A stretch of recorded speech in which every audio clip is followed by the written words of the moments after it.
আমি যেটা বললাম যে মানে নিয়োগের বিষয়টা নিয়ে লাস্ট একটা আশ্বাস আমি জানি এই মুহূর্তে প্রচুর যারা চাকরি প্রার্থী যারা চাকরি হারিয়েছেন তারা অনেকে খুব মন দিয়ে আপনার ইন্টারভিউ দেখছেন কিছু কিছু কথা শোনার জন্য।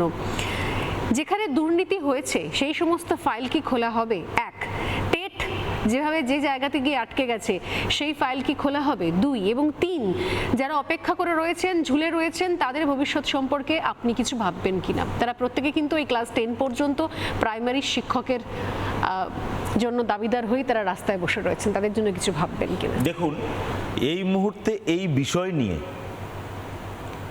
আমি বা আমাদের সরকারের বিশেষ কিছু করবার জায়গা আছে বলে অন্ততপক্ষে আমি মনে করি না।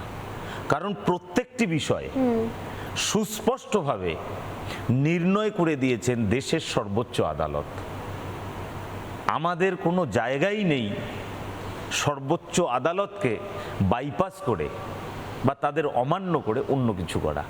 সর্বোচ্চ আদালত যে সমস্ত বিষয়গুলো ইতিমধ্যে আদেশ নির্দেশ দিয়েছে সেই মোতাবেক এবং যে কাজগুলো হয়ে আছে সেই মোতাবেক এবং ভবিষ্যতে আরও যদি কোনো আদেশ নির্দেশ দেয় সেই মোতাবেক আমাদের চলতে হবে, এটা নিশ্চিত একদম। আর যদি কোর্টের ইন্টারভেনশন না থাকে তাহলে সেক্ষেত্রে আমরা নিশ্চিতভাবে একদম স্বচ্ছ প্রক্রিয়ার মধ্য দিয়ে সমস্ত কিছু। বেশ, অর্থাৎ এই আজকের যে আড্ডাটা স্বর্ণালী, শুভ্রাংশু, মূলত অনেকের জন্য কিন্তু অনেক রিলিফের মতন কাজ করবে। আমার দারুণ লাগলো একটা জিনিস, উপভোক্তা ছাত্র হবে, মানে কেউ ইউজ করলো একদম স্কুলে মানে এটা অনেকে ভুলে যায় যে কার জন্য কে, মুরগি আগে না ডিম আগে।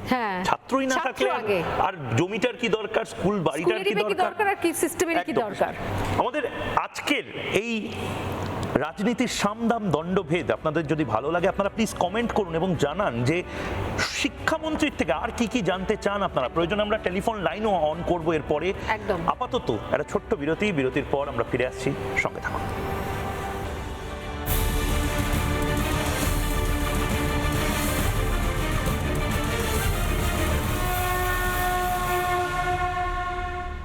নানা ধরনের কন্টেন্ট দেখার জন্য লাইক করুন, শেয়ার করুন আমাদের ফেসবুক পেজ, সাবস্ক্রাইব করুন আমাদের ইউটিউব চ্যানেল। পাশাপাশি অন্যান্য ব্রেকিং নিউজের জন্য অবশ্যই চোখ রাখুন রিপাবলিক বাংলায়।